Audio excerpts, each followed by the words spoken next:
각자의 자리에서 예배하는 여러분들을 환영하고 축복합니다. 오늘 말씀 예배에 관련된 말씀을 전할 텐데요. 우리는 계속해서 예배에 관한 말씀을 전하고 듣고 있습니다. 자, 왜 그럴까요? 예배라는 것이 중요하기 때문입니다. 예배라는 것은 나의 삶의 주인이 누구인지 명확하게 하는 것입니다. 그러하기에 너무나도 중요한 것이죠. 우리는 5주 동안 예배 토파보기라는 전체 주제로 레위기 1장에서 6장까지 나오는 5가지 제사에 대해서 이야기를 들었습니다. 5가지가 뭔지 기억나나요? 네, 번제, 소제, 화목제, 속죄제, 속건제였습니다. 기억이 안 나도 괜찮아요. 다시 한번 얘기할게요. 번제, 소제, 화목제, 속건제, 속죄제, 이렇게 5가지입니다. 내용들이 어땠는지 기억이 나나요? 번제는 특징이 모든 것을 다 태우는 제사였다라고 말씀을 드렸습니다. 그래서 나의 모든 것을 다 드리는 것이 예배의 정신이다라는 것을 말씀을 드렸고요. 그 다음에 소제는 고운 가루를 드리는 것, 그것이 특징이었어서 가장 좋은 것을 드린, 최상의 것을 드리는 것이 예배의 정신이다라고 말씀을 드렸고, 그 다음에 화목제는 하나님께도 제물을 드리지만 모든 사람들과 그 제물을 나눠 먹는 것을 통해서 하나님과 나의 관계가 회복되어지고 다른 사람들과의 관계가 회복되어지는, 그래서 십자가 관계가 회복되어지는 모두가 축제의 자리가 되는 것이 예배다라고 말씀을 드렸고요. 속죄제는 하나님께 나의 죄 지은 것을 회개함으로써 정결해지는 그런 것이 예배임을 말씀을 드렸고, 속건제는 이웃과의 평화, 그래서 피스메이커라는 주제로 말씀을 전했었습니다. 오늘부터는 예배 6가지 질문이라는 주제로 진행하고자 합니다. 우리가 흔히 아는 6하 원칙에 대해서 이야기를 해보는 겁니다. 6하 원칙, 누가, 언제, 어디서, 무엇을, 어떻게, 왜 라는 이 질문을 예배에 접목해서 드려보는 겁니다. 그래서 오늘 첫 번째는 누가 예배하는가입니다. 누가 예배하는가. 오늘 말씀을 통하여서 누가 예배해야 되는 것인지 들으며 하나님의 마음이 우리의 마음이 되는 시간이 되기를 축복합니다. 때는 바야흐로 2018년도였습니다. 제가 교육 목사로 여러분들과 만난 첫 번째 해였습니다. 교육 목사가 되기 위해서 첫 번째로 이제 인수인계를 받을 때 이런 인수인계를 받았던 기억이 있습니다. 교육 목사가 첫 해니까 여러분들과 호흡하기 위해서 가장 좋은 것 중에 하나는 여름 수련회 때 강사를 해야 된다라는 이야기였었습니다. 근데 그 전까지 저는 한 번도 여름 수련회나 이런 특별 강사로 초빙된 적이 없었거든요.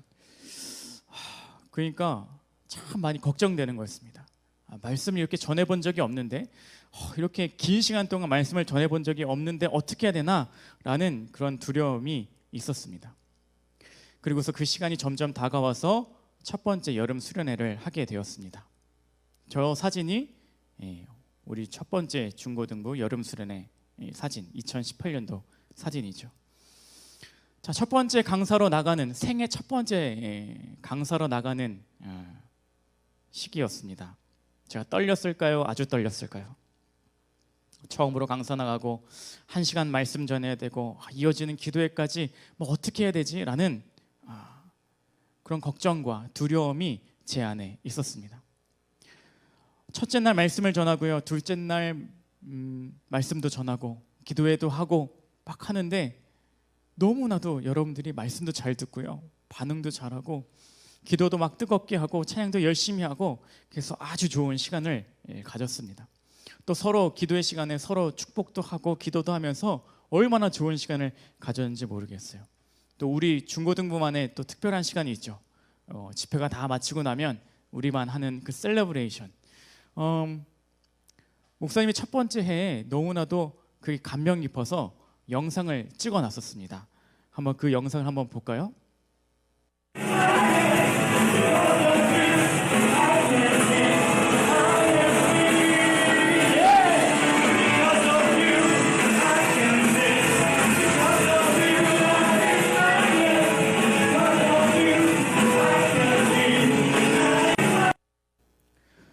네, 영상 잘 보셨나요? 저 때 여러분들이 저렇게 뜨겁게 찬양을 막 했었습니다. 제 입장에서는 어떻게 생각을 해보면 말씀도 잘 듣고 뭐 기도에도 열심히 열정적으로 하고 그 다음에 저렇게 셀레브레이션까지 막 뜨겁게 같이 다 찬양하고 율동도 막 열심히 하고 해서 너무나도 기분이 좋았었습니다. 근데 기억날지 모르겠는데 2018년도 여름 수련회 일정이요, 목금토였습니다. 그러니까 목금토 수련을 마치고 그 다음 날이 주일이었죠. 그래서 제 안에는 기대가 좀 있었습니다. 어떤 기대였냐면, 그래, 우리 중고등학생들이 저렇게 뜨겁게 말씀을 듣고 찬양도 하고 기도회도 했으니까 이제 우리 부서에 다시 돌아오게 되면 교회에 돌아와서 예배하게 될 때에 정말로 뜨거운 예배를 할 수 있을 거다라고 하는 기대가 제 안에 있었습니다. 그도 그럴 것이요, 말씀도 그 다음에 제가 전했을 거고요, 그 다음에 찬양팀도 똑같은 찬양팀이 섰습니다. 수련회 했던 그 찬양팀이 똑같이 섰어요. 그리고 여러분들도 똑같은 사람들이잖아요. 어제까지만 해도, 바로 어제까지만 해도 뜨겁게 기도하던 친구들, 뜨겁게 찬양하던 친구들이, 말씀 듣던 친구들이 여러분들이었으니까 그 다음 날 우리가 이 자리에서 예배할 때도 정말로 뜨거운 예배를 드릴 수 있을 거다라고 생각을 하고 예배에 들어갔습니다. 어땠을까요? 결과는 어땠을까요? 답은 그때와 같지 않았다였습니다. 제가 교육목사로 처음 부임했을 때 저는 2018년도 1월 첫째 주 주일을 아직도 잊지 못합니다. 저요, 여러분들 보시기엔 어떨지 몰라도요, 나름대로 성인 설교하면 괜찮았어요.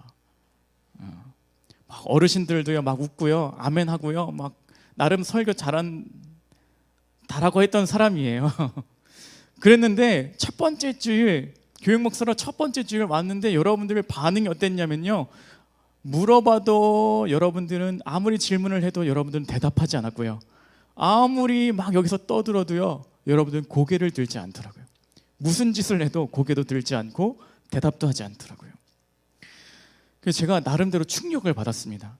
그래서 전임자였던 홍성창 목사님께 이렇게 말씀을 드렸어요.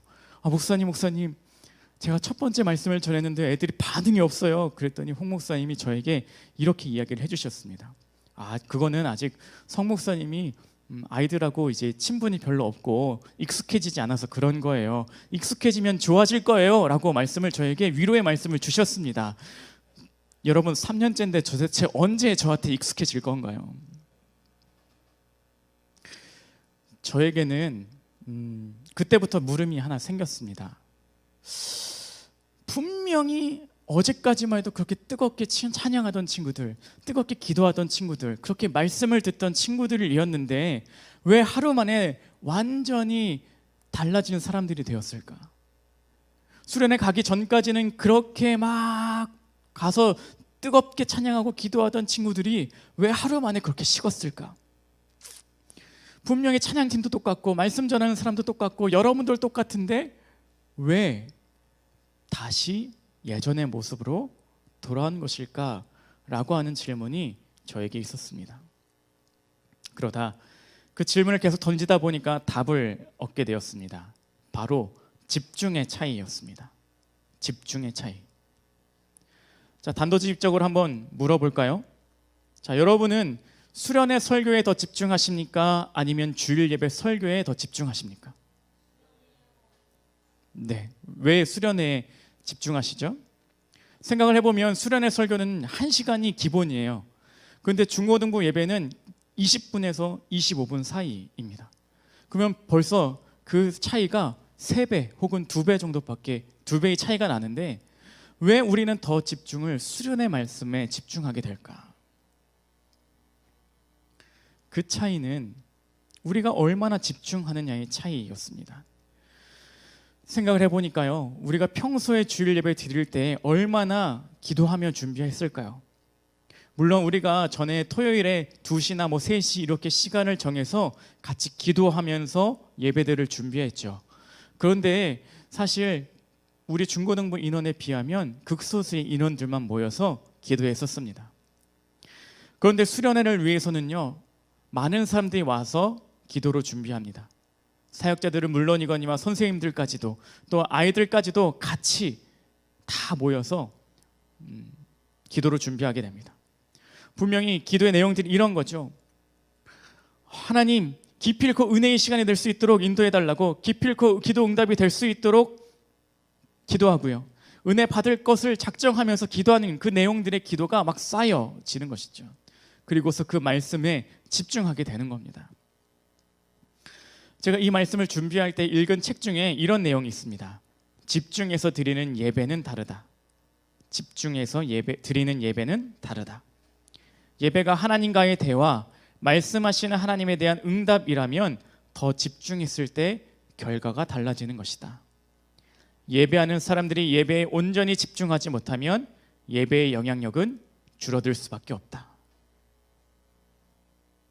이 책의 내용을 보는데 다시 한번 여러분들에게 질문해 보고 싶은 마음이 생깁니다. 여러분은 지금 순간에도 집중해서 예배하고 계신가요? 그렇다면 집중은 언제 생기게 될까요? 그 집중은 나와 상관이 있으면 생기게 됩니다. 그 어떤 것이라도요, 우리는 나와 상관이 있으면 관심이, 집중이 더 되게 되어 있습니다. 자, 예를 들어 볼까요? 생일을 한번 예로 들어보죠. 다른 사람의 생일은요, 나와 관련이 크게 없으면 축하는 해줄지언정 그게 내가 태어난 날처럼 크게 기뻐하기가 쉽지 않습니다. 그런데 여러분들의 생일이라면 어떨까요? 여러분들의 생일이라면 괜한 기대를 막 하게 되는 것이죠. 더 많은 사람들이 알아줬으면 좋겠고, 더 많은 사람들이 축하해 줬으면 좋겠고, 더 많은 사람들이 선물을 줬으면 좋겠고, 그 선물이 더 비싸고 좋은 것이면 좋겠다라고 하는 생각들이 계속해서 들게 될 겁니다. 우리는 나와 관련이 있으면 더 많은 관심을, 더 집중을 하게 됩니다. 저도요, 교육 목사가 되니까요, 눈에 여러분들이 들어오기 시작을 합니다. 제가 교육 목사가 되기 전에는 성교부 목사, 그래서 어른들하고 만나는 일을 하는 목사님이었습니다. 그러니까 제 눈에는 항상 아프신 분들, 가정 형편이 어려우신 분들, 가족에 문제가 생긴 분들, 아픈 분들, 또 장례를 치러야 되는 분, 또 결혼식으로 기뻐하는 경사가 있는 분들, 그런 분들만 눈에 막 들어왔어요. 미안한 얘기로 여러분들이 막 지나가도 그냥 인사는 하지만 여러분들의 마음들이, 여러분들의 생활들이 막 궁금하지는 않더라고요. 그런데 교육 목사가 되고 나니까요, 달라지는 것이 있었는데 여러분들의 삶이 궁금해지더라고요. 여러분들의 모습은 어떠한지, 여러분들이 가지고 있는 걱정과 고민거리들은 무엇인지가 궁금하게 되고요.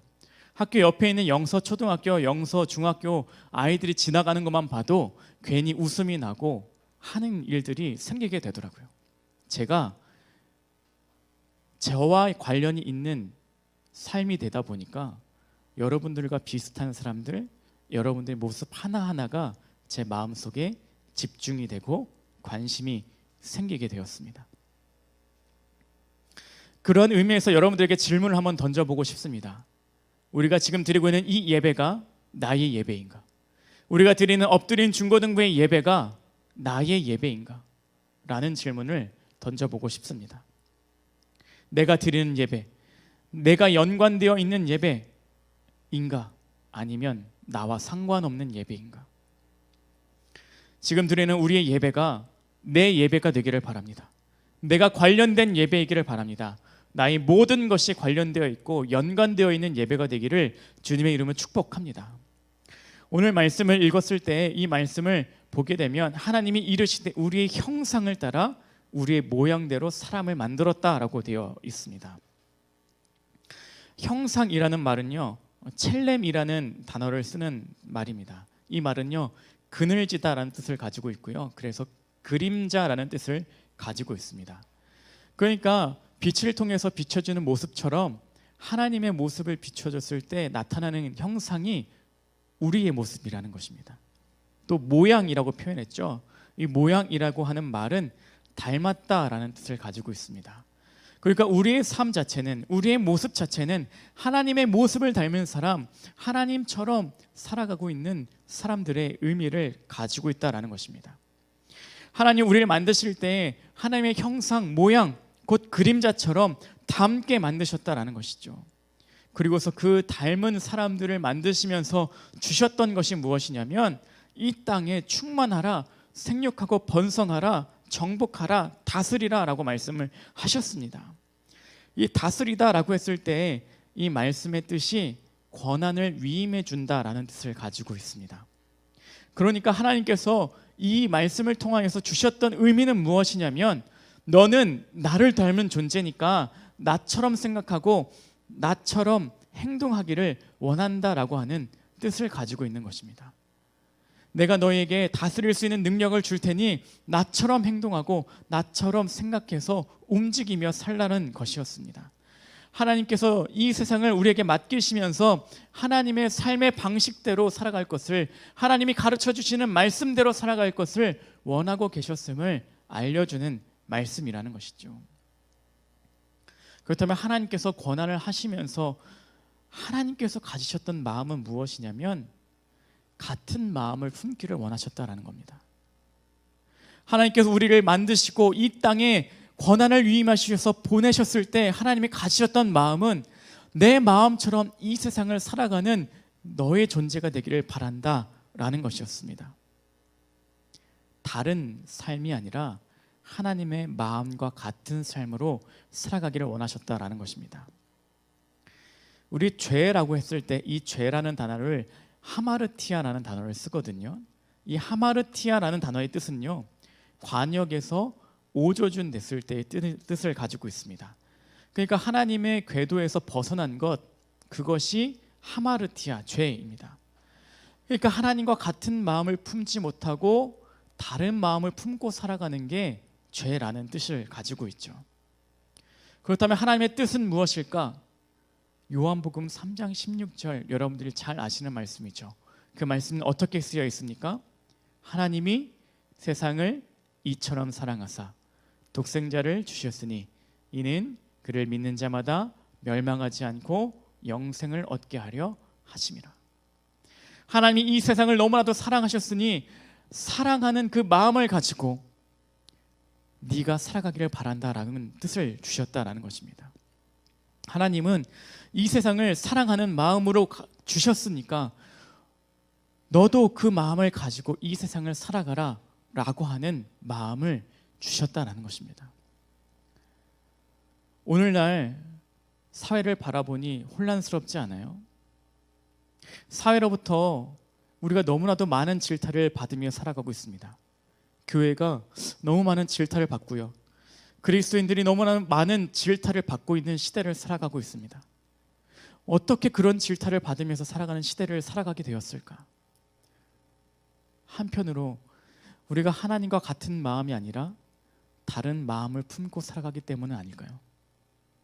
하나님은 이 세상을 사랑하기에 이 마음을, 하나님의 마음을 가지고 살아가기를, 삶으로 실천이 있기를 원했는데 우리는 하나님과 같은 마음이 아니라 나의 마음으로, 나의 욕심으로 살기 때문에 그러한 일들이 벌어진 것이 아닐까요?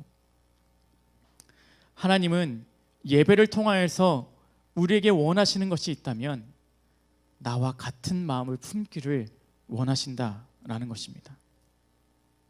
하나님은 우리가 같은 마음을 품기를 원하십니다.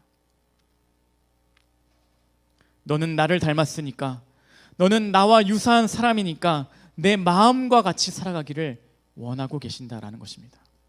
그래서 예배는 나의 마음이 하나님의 마음과 같아지는 시간입니다. 나의 욕심을 내려놓고, 나의 잘못된 것들을 내려놓고 나의 마음을 하나님께 맞추는 것, 그것이 예배입니다. 이 시간 누가 예배해야 되는가에 대한 이야기를 전하고 있습니다. 누가 예배해야 될까요? 하나님의 형상을 닮고 하나님의 선한 청지기처럼 살아가야 되는 우리가 예배해야 되는 것입니다. 하나님께서는 우리를 하나님과 동일하게 형상을 따라 만들어 주시면서 나의 마음과 같이 이 세상을 살라고 말씀하셨습니다. 우리는 그 마음을 품어야 되는 사람입니다. 경유차도 있고요, 휘발유차도 있고요, 전기차도 있습니다. 올바른 연료를 공급받지 못하면 이 차는 망가지고 나아가지 못합니다. 휘발유차에 경유를 넣으면 차가 망가지고 앞으로 나아갈 수가 없죠. 우리는 이 예배를 통하여서 하나님의 올바른 연료를 공급받아야만 합니다. 하나님의 올바른 연료를 공급받으며 나의 마음이 하나님과 같아져서 하나님의 마음과 같이 이 세상을 살아가는 것, 그것이 우리가 해야 되는 삶의 자세입니다. 여러분, 누가 예배해야 될까요? 하나님의 형상을 닮은 내가 예배해야 되는 것입니다. 우리가 예배해야 되는 것입니다. 우리의 엎드린 중고등부 공동체가 예배해야 되는 것입니다.